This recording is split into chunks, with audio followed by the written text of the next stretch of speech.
got into mission work can kind of help you guys see how other young women can also get into mission work. I'll be talking about my experiences with the LWML and God's work in Africa, specifically my experiences that I've had in South Africa and Kenya. Most of my time was in South Africa, and Kenya was just a short-term mission trip. But this is my attention getter right here. Does anyone have a guess as to what this is? A scoop. Is it a headdress? Pusher. I said a scoop, or some kind of a scoop. It's not a scoop. A headdress? Is it a Headdress. headdress? It is not a headdress. It has nothing to do with food. I'll come back to this. You can ponder that for a while. So it all started with Claire Smith, who is right here. She was my great-great-grandmother.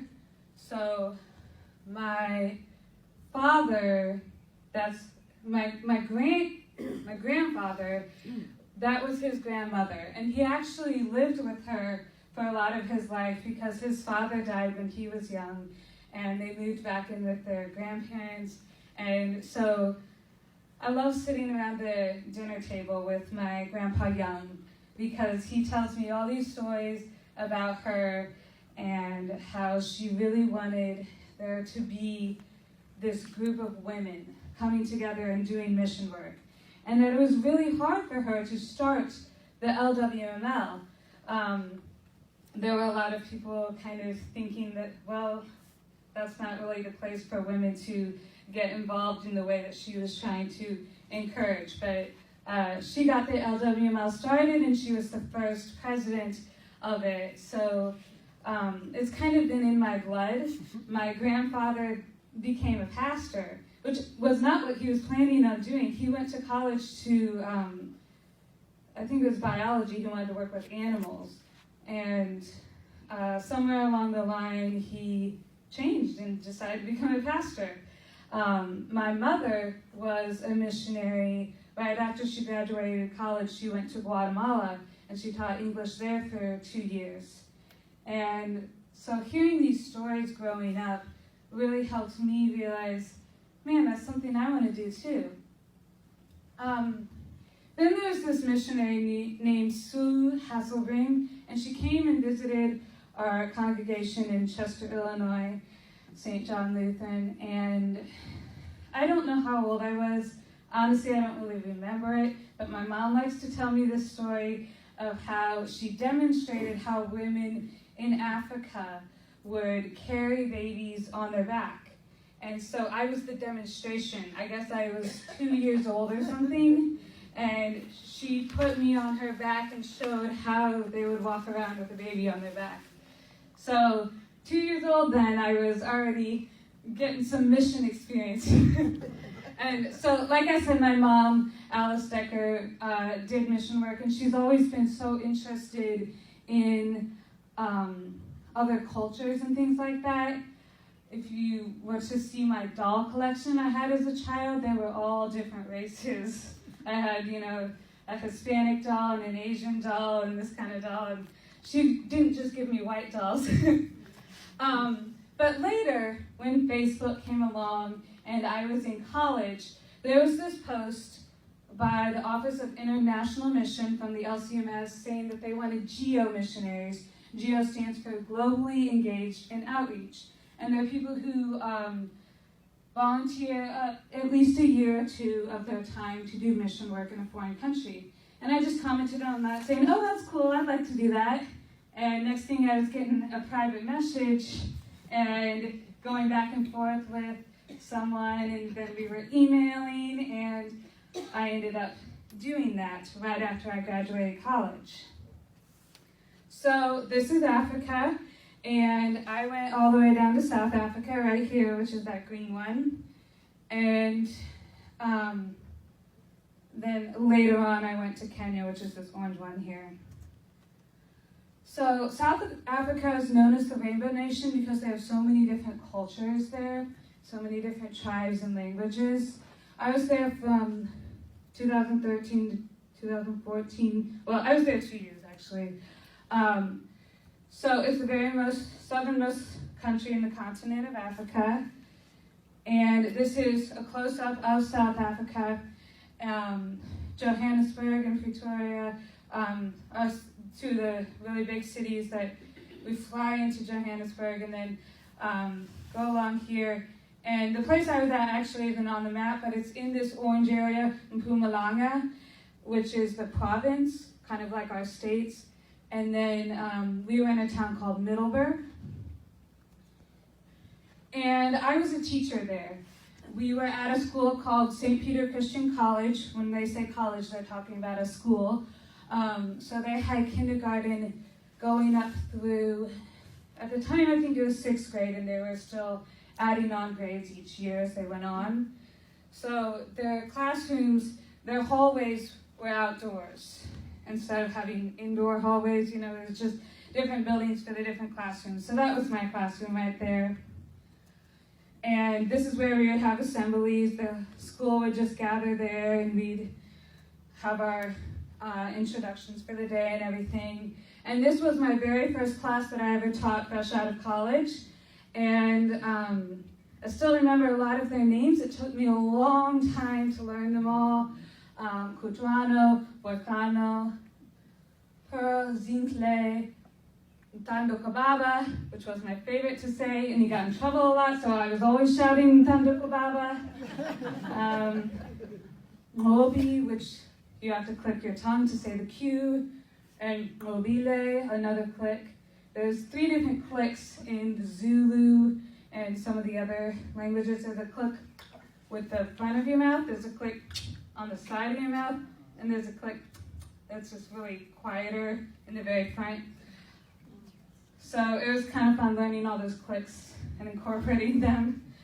This was on Valentine's Day. This is kind of what my classroom looked like. So every kid had their own desk, and I had it decorated, and it was a great group of kids. So the culture in South Africa, there are 11 official languages recognized by the Constitution, but there are more than 11 languages spoken in the country. There's lots of different tribes there. Zulu is the one that I encountered the most of in my area, and the church that I went to was all in Zulu. There's also Xhosa, Sepedi, Ndebele, and lots of other ones. In some cultures, boys and girls have these separate initiation schools that they attend, and when they return from that, they're welcomed back as adults now. So these women were at this ceremony now. They were being welcomed back as women now. They were no longer considered girls, and so they were having this dancing and celebration for that. And here's some more South African traditional clothing, and they're selling different bracelets, beaded things like that. So that kind of gives you a feel of what some of their clothing is like. We would have a Heritage Day, which was a national holiday in South Africa, where everyone would wear their traditional clothing from their culture. So these boys are representing the Zulu culture. And then the girls in the black and yellow skirts are also representing the Zulu culture. This is from Swaziland, and these, I believe, are Ndebele or Xhosa, can't remember. So I got this outfit here, and you can see it in the back of the table too. It doesn't fit me anymore because I have a baby. But I was there with 3 other missionary teachers. 2 of them are here, Kristen and Kara. And so we all lived together in the same area, and we would travel to the school every day. And then these other ladies here are teachers at the school wearing their traditional clothing.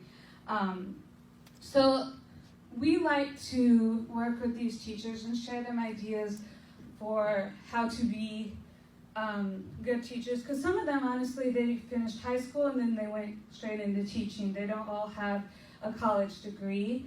So we were able to bring some resources from the United States, some ideas, that kind of thing. But I had some problems, #teacher problems, because this was one of the worksheet pages. Write the correct language at the picture and then color the pictures. Zulu, Ndebele, Hindi, Chinese, Kosha, English. Okay, so I figured the English kid was this one. Okay, Hindi, Chinese, and that's where I kind of lost it. I was like, I don't know now. Eventually I learned, okay, that's Zulu, and I believe that one's Ndebele and that one's Kosha, but when I first saw that, I did not understand. And so when I had to teach them certain things about South Africa, I was like learning it the night before I taught it to them. I taught second grade, by the way, I don't know if I mentioned that. We started morning assemblies with the national anthem, which has 4 verses and 5 different languages in it. So it took me a while to learn their national anthem. And then they use a lot of British terminology there, so it took me a while to get used to that. When the kids came up and said, "Can I have a rubber?" I'm like, I don't know what you mean. They wanted an eraser. Putting something in the boot means the trunk of the car. Petrol was gas. The cloakroom was the bathroom. I was really confused when the kids were asking me to go to the cloakroom. So it took me a while to learn that. A lot of people think that Africa is hot, but South Africa, because it is so far south of the equator, its seasons in a way are like ours, just opposite. So in the wintertime, which is our summer, it does get pretty cold. I never experienced any snow when I was there, but the installation of a lot of the buildings wasn't very good. So kind of the temperature outside was normally the temperature inside too. So during the winter, I would be teaching with hats, gloves, scarves on, and the kids would be too. They'd be sitting there wearing their gloves and everything. Sometimes the electricity would just randomly go out, and when my students in America, if that happens, they're like, ah, panicking. The kids in South Africa are like, oh, yeah. And then they move on. So they're a little more used to it. The harder days for me was when the water was out, because then the kids would all be thirsty, and I brought my water bottle from home, and I couldn't share it with 25 students. So that would be a little difficult as well.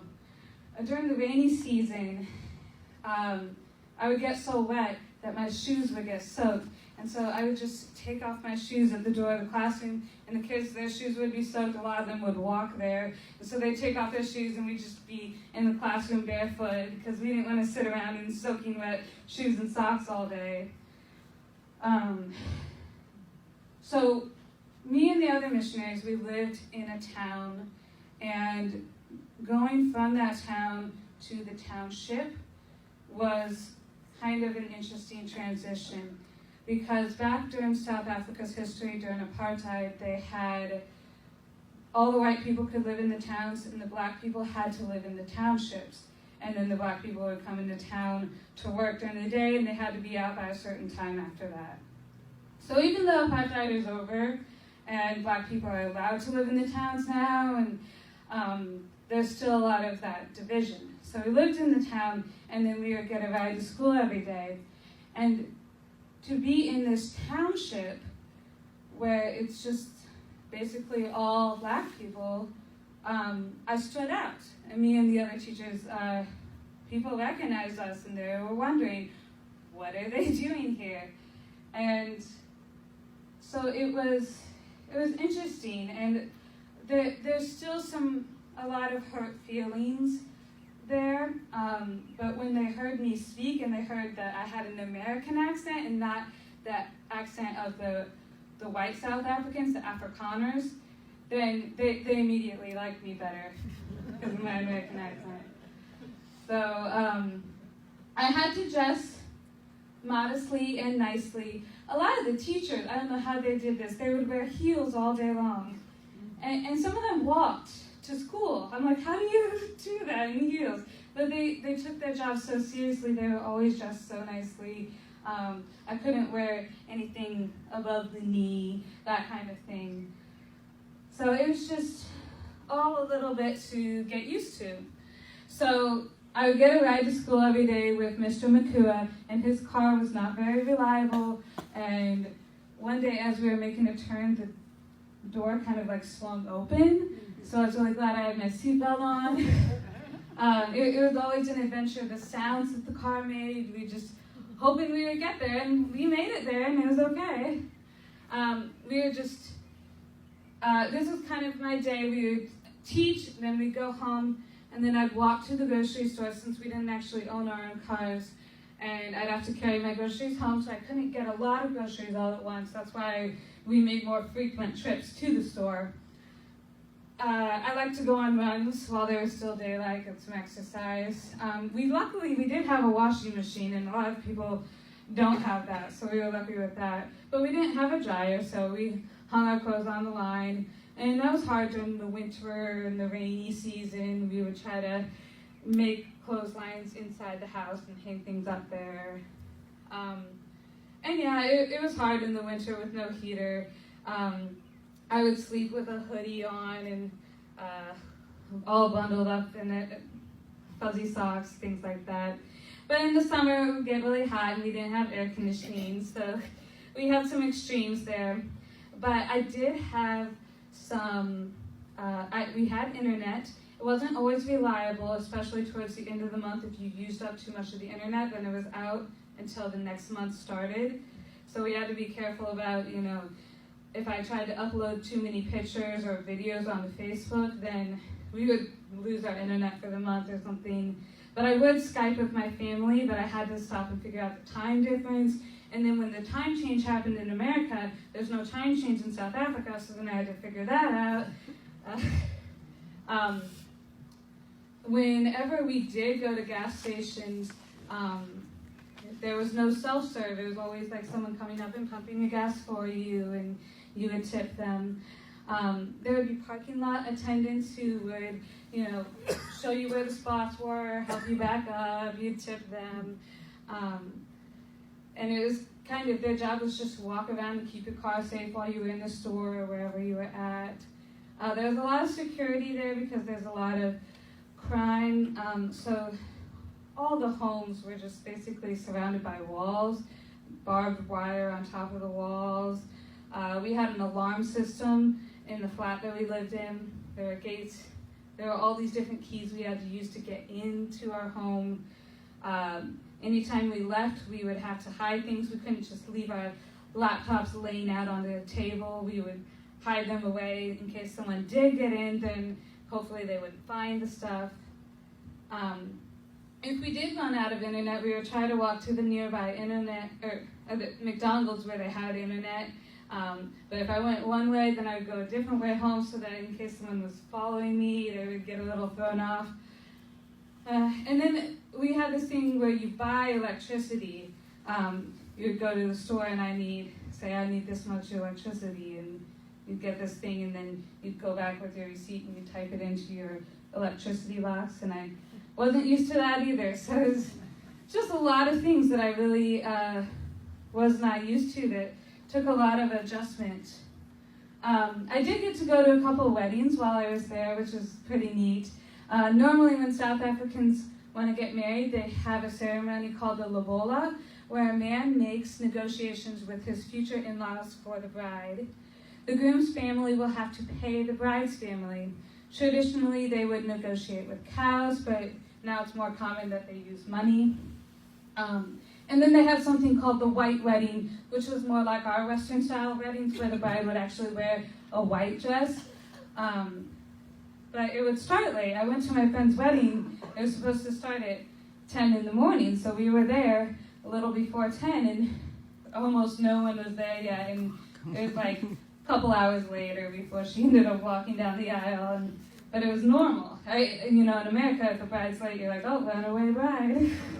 But I was actually almost in my friend's wedding. She asked me to be a bridesmaid, and then her family talked to her, and they said, we don't think that you should have a white American in your wedding. We think it should be family only. And so, you gotta respect the culture there. And so I wasn't upset or anything. I understood why that was, but I was almost in the wedding. After the negotiations, there's a lot of singing, dancing, and gift giving. So this is a lobola. We got there, and a cow had just been slaughtered, so we got to see that. And a sheep was also slaughtered. And this is the bride, and they would go and dance down the streets and sing and have a party. This was a different wedding I went to. There's the bride, and there's the groom. And these are my teacher friends. The food that they ate a lot there is called pop, and it's white and made from cornmeal. Pretty bland, but it's very filling, and if you mix it with stews and gravies, then it tastes really good. So I actually really like having pop. And then if they made it not so thick, because that you could just kind of grab a bunch with their hands. They ate a lot with their hands.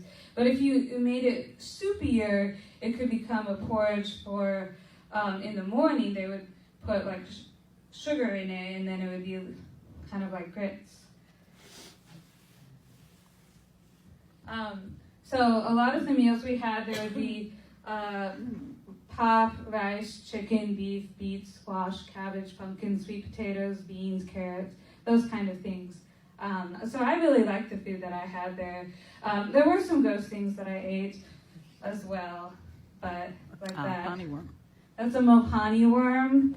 It's dried, it's not alive, even though it looks like it's sticking its head up. They're actually caterpillars, not worms. They would come off of the trees, and they would dry them out in the sun and sell them on the streets, and it wasn't my favorite. What did it taste like? So at church, people would show up really gradually. Technically it was supposed to start at 10 a.m., but it would just be 30 minutes of singing, and then maybe around 10:30 they would actually get started and with the actual liturgy and that kind of thing, and it would be hours long, and lots of singing. There would be some leaders up there, and they would kind of lead a little bit of it, and the people would follow. People had these songs memorized. There weren't a lot of hymnals or anything like that. They just sort of knew it, so there was a lot more repetition with it. A lot of dancing and clapping, kind of like you saw in Pastor's video. Just people were always moving. They weren't going to just sit there during the songs. They had so much joy. And so the church service was all in Zulu, and so we had some interpreters that would sit by us and kind of explain some of the stuff to us. This is just a view of, this is in Soweto, which is a township of Johannesburg, which is the capital.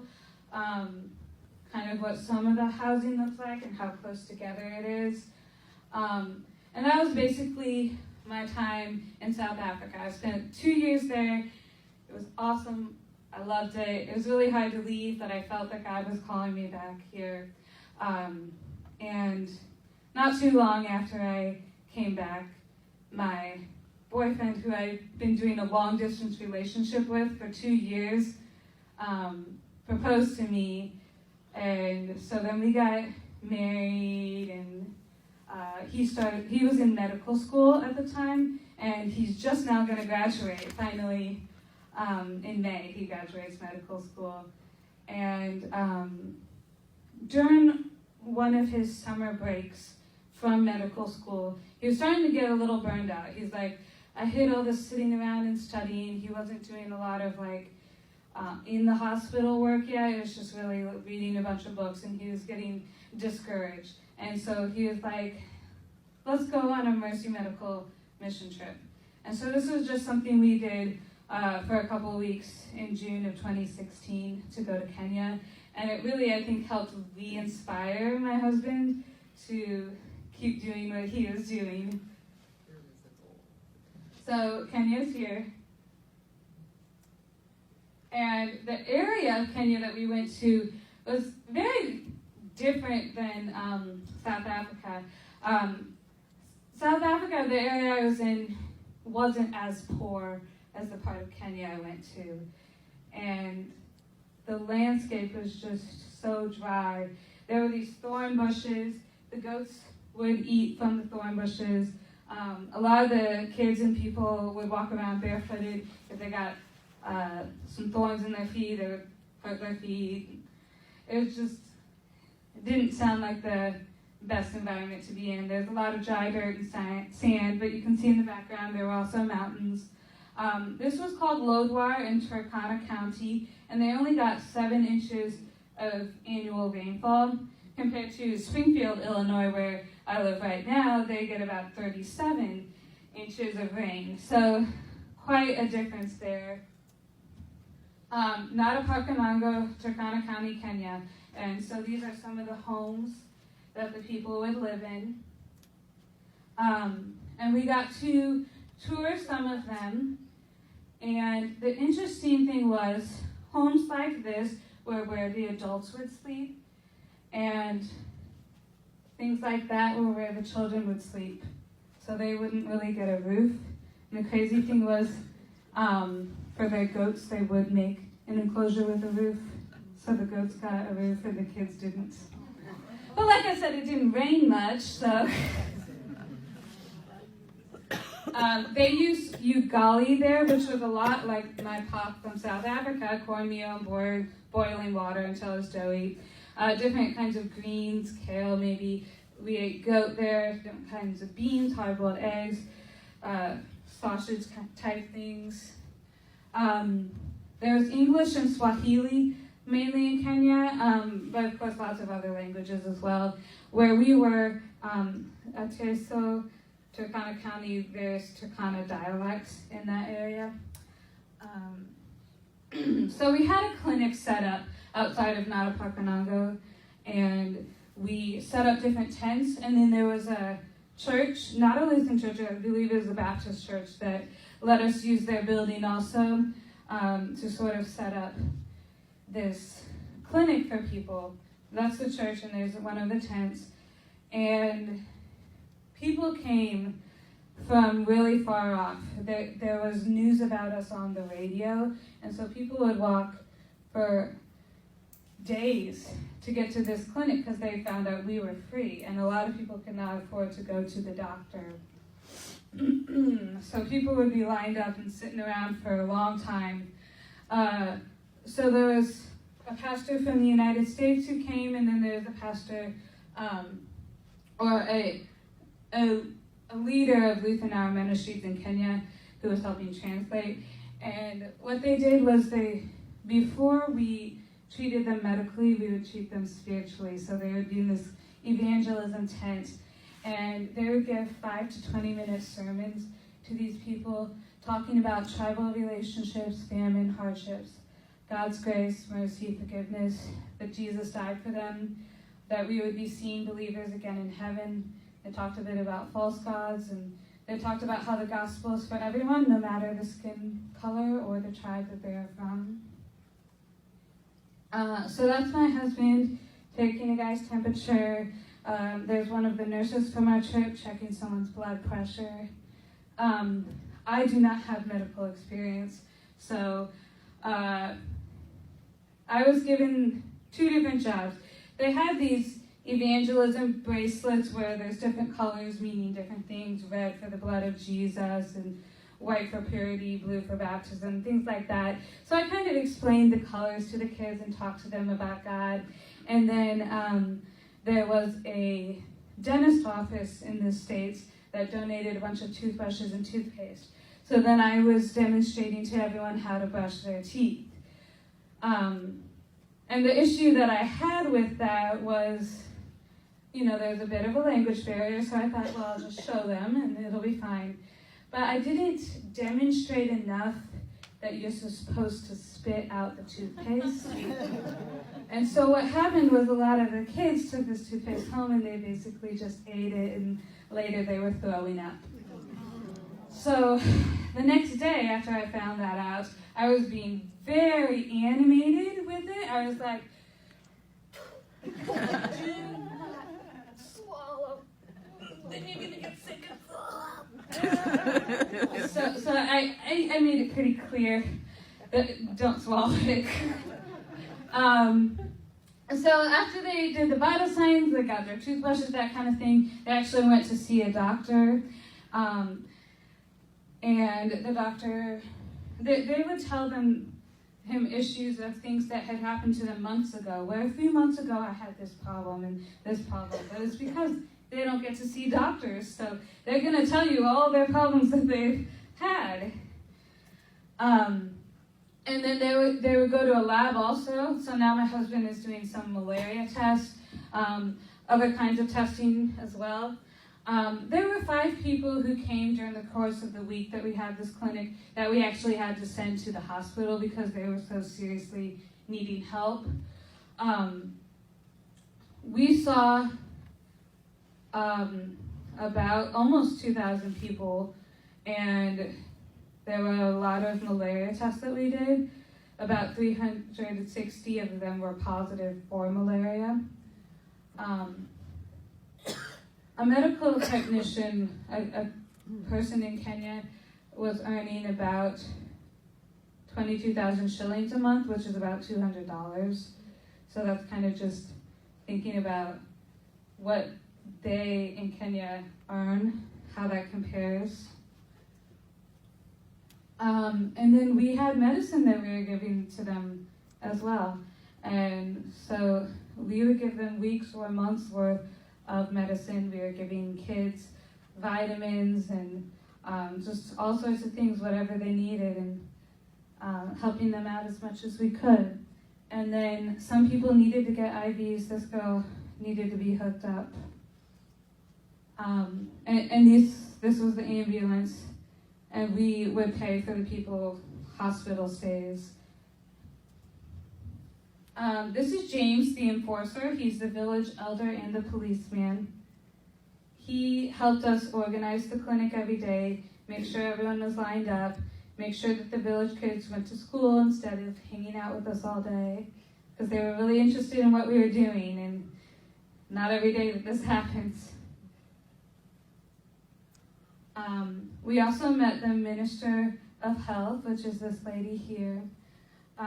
We almost weren't able to have our clinic at all in Kenya because about a week or two before we were flying there had been some other people, some doctors from, I believe it was India or something, that were coming to help people, but they weren't really approved, and things went wrong, and like some people died or something, and so then they're like, no more medical teams allowed in Kenya.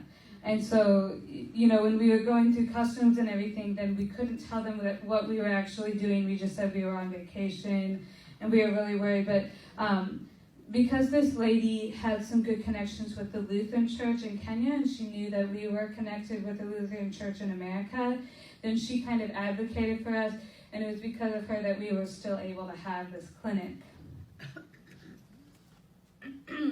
And this is Reverend Daniel Mataki, I don't remember how to say that name, and the Evangelical Lutheran Church of Kenya. He's one of the pastors there.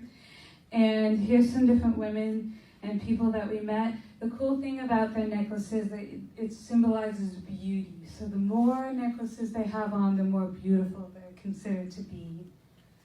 And these people dressed up in their very finest clothing to come here. These are some of the men, and a lot of them wore these blankets on them, just kind of their traditional sort of clothing. And here's when I'm going to get back to this, because if you notice, they're holding some. These were their portable lawn chairs. They did not want to sit down in the dust, so they would just plop it down like that and have a seat like that. So they had a nice seat, and they didn't have to get dusty. And it's very lightweight, so it worked.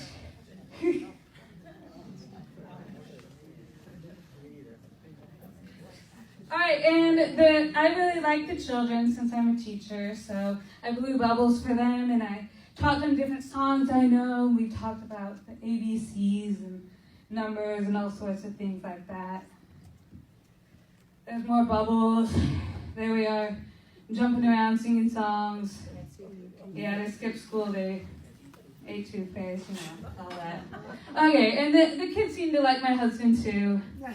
So they like trying out his stethoscope and actually listening to their heartbeats and things like that. They thought that was pretty cool. So this is the site for hopefully a future Lutheran church in that part of Kenya, because we don't have a Lutheran church in that part of Kenya right now. So that's kind of what we're hoping for, and that was our group that did the medical mission trip. All right, so now I'm going to switch gears a little bit. I've sort of told you about a bit of my mission experience, and now I want to sort of inspire you to get more young women like me involved in mission work. And start young. Ever since I was a little kid, I've been hearing stories of mission work, other cultures, all these things, seeing pictures of it. When they're little kids, get them excited about mission work. Show them pictures of other countries. Have missionaries come in and talk to them. Because even when they're so young, it can make an impact in their lives. Get some hands-on experiences and opportunities going, doing different kinds of mission projects. Maybe you're putting together care packages for some other country or some situation that's happened, someone who's suffered hurricanes or tornadoes or whatever, packing together items for them to send to that place. Actually going on short-term mission trips. My mom took me on my first mission trip when I was 12. We went to Guatemala, and I realized in that moment that I loved this, and that's what I wanted to do. And so I actually did a number of short-term mission trips throughout high school and college, and that's how I ended up becoming a full-time missionary for 2 years in South Africa. You started out small with little short-term experiences, but when you're able to go do mission work for years at a time, that's when you really get to make such a difference, because you're able to build these connections with people, and you're able to have these relationships, help collect money to support missionaries, do local outreach events, anything like that to kind of get people to realize that it's not just sitting around and listening to a speaker, and it's not just, sending people money, but it's like there's so much that you can do, and it can be happening right here in the United States. You don't have to go to another country for it to happen. So encourage them, support them. I was a really shy kid, and yet honestly I don't remember anyone saying, "Oh, you wouldn't be a good missionary because you're too quiet." And I'm glad no one said that to me. I said it to myself sometimes. I'm like, why is God calling me to be a missionary when I'm so shy? And now it's like I'm standing in front of people and I don't even care, and so it's amazing how God can change you. God can work with you, whoever you are, in whatever situation you are in your life. God can use you. So studying the Bible together is also a great thing. Looking at how the very first apostles did their mission work, and just being involved together. Working with young people's schedules also, because I've noticed with a lot of LWML groups, they'll meet at like 10 a.m. on a Wednesday or something, while a lot of us are at work or, in school, if we're still in school or whatever. So not that you can't have those meetings at times that are convenient for you, but if you want to get some young people involved in your LWML, try some weekend meetings or some evening meetings, that kind of thing, so that they feel encouraged to come as well.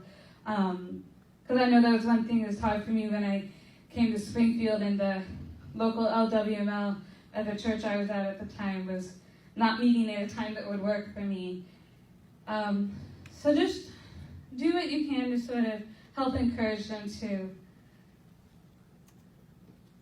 I'm going to talk just a little bit about the National Convention that was in Albuquerque, New Mexico. How many of you guys went to that? Okay, cool. That's my mom there. She got to carry a banner, and lead an opening prayer as the great-granddaughter of the founder of the LWML. And so I was really proud of her that she was able to do that. And so we signed up for the mission walk, which it was so hot that day that we actually didn't walk outside. We walked inside in the air conditioning. But there I am with my mom and my mom's friend and my baby. If you saw him running around earlier during breakfast, he's a lot older now. He's a 2-year-old with a lot of energy. But there he is, and there's my husband. And it was a really great experience to be able to go to that. And I think that's one thing that would inspire people as well, young women, as well as yourselves, to be able to go to a national convention, to see all these people who have these things in common with you, who share the same faith and beliefs, and who share this love and desire to spread the gospel to people. Being in that kind of environment is very inspirational. And I think, okay, I have a Bible verse here from Colossians 1, verse 6. All over the world, this gospel is bearing fruit and growing, just as it has been doing among you since the day you heard it and understood God's grace in all its truth. And it's so exciting to see how the gospel is growing and to see it in another culture. I know some of you mentioned to me that you've been to Africa too, and yeah, it's an amazing experience. If any of you ever get the opportunity to travel to any other country and see how people worship there and to realize that you're all part of the body of Christ. One thing I loved was having communion in South Africa at our church. All of us kneeling before that altar, receiving the body and blood of Jesus, and to know that we're all going to be gathered together again in heaven, and to be united. All these different skin colors, all these different languages coming together, praising God. It's such a glorious thought. So anyways, that's kind of my experiences, who I am, and what I wanted to share with you guys. Do any of you have any questions for me?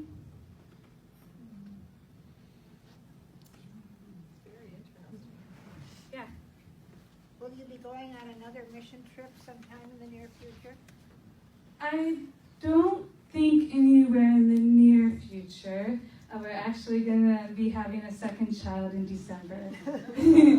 So right now I think God's just calling us to stay here. And traveling with little ones is difficult.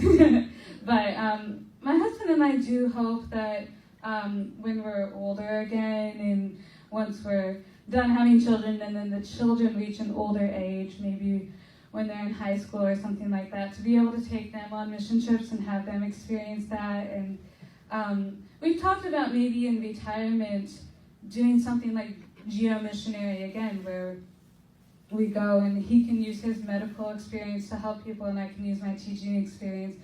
We really hope that that will be in our future at some point. That'd be great. Did you have a question? Yeah, I just have a comment.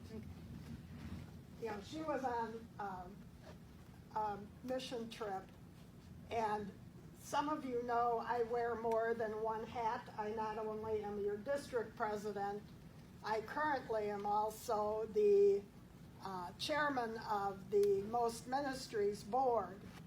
And at Albuquerque, LWML, one of the grants that was voted in was the fact that there are scholarships available for you to take either your daughter or granddaughter. We're looking for people in the high school and college age to go on mission trips. And so there are scholarships available at this point that you can take a daughter, if she's in that age range, or a granddaughter on a trip, and part of that trip will be funded through the LWML scholarship. We used about $20,000 in the past year, but there's still $40,000 worth of that money available. So know that that is available, and if you have any desire to go on a mission trip, MOST has an array of them.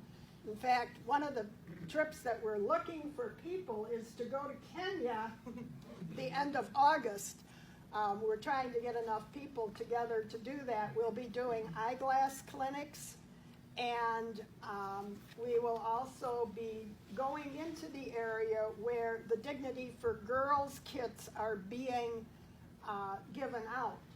So we're going to actually see where they're being used, and I believe they're working on starting to do and make their own over there also. So it's kind of tied in that trip is kind of tied in all through that.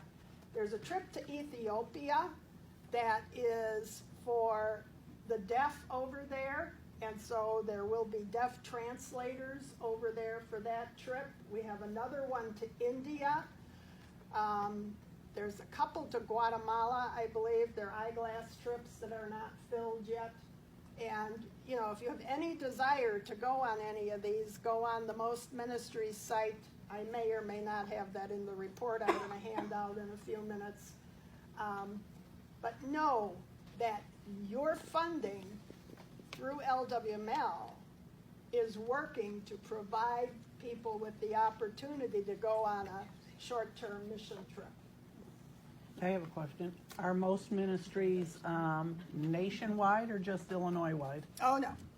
Most Ministries is located in Ann Arbor. I drive up there at least 3 times a year. And we work with everybody across the country. Okay. Yeah, it's a nationwide availability. When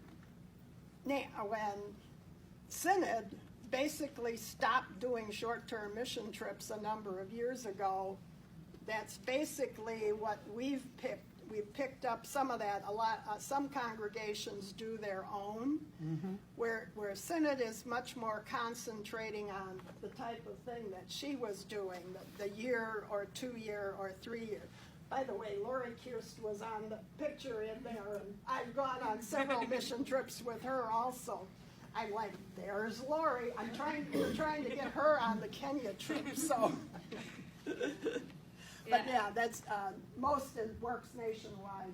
I just want to totally agree that like high school and college is a really great time to get people going on mission trips. They're still young and they've got so much energy and excitement.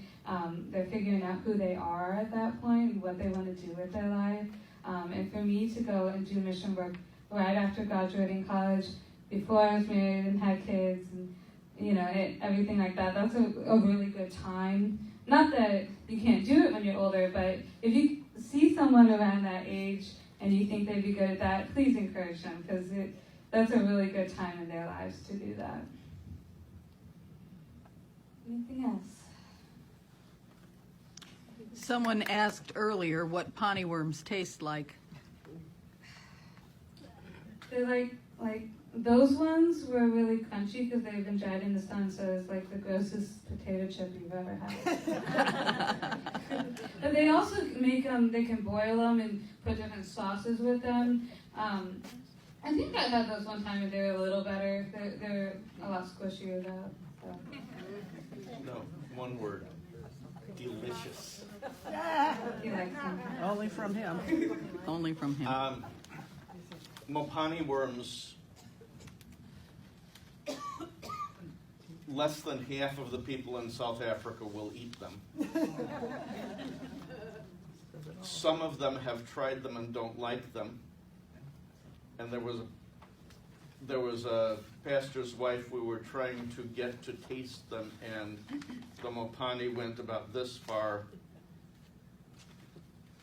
and she couldn't do it. So.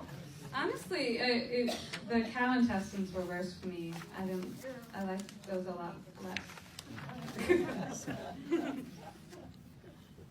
What about that sour porridge that you were talking about? What is that like? And what What is makes she it saying? sour? I don't know what you're saying.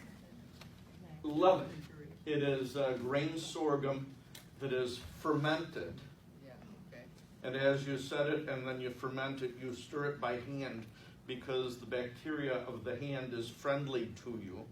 Wash your hands a little bit first, rinse them, But, you know, as you do this, the sour porridge ferments, and then you draw some off to serve it, and the rest keeps on fermenting as you add more grain sorghum, and it gets a pinkish ting to it. By fermenting it, it allows the nutrients in the grain to be more accessible to the body, so it will keep you going for longer Right. than your normal bowl of cereal here. It helps your digestion. And it will go with any and every dish. Okay. See, I never asked the hows and whys when I was eating the food. I was just like, okay, you put it before me, I'll eat it. So it tasted sweet or sour? Sorghum is sweet. I thought it was kind of bland. Okay. No It's a neutral background that allows all kinds of other flavors to come through, but it has a flavor profile that interacts with almost anything you couple it with. Okay. Sounds like And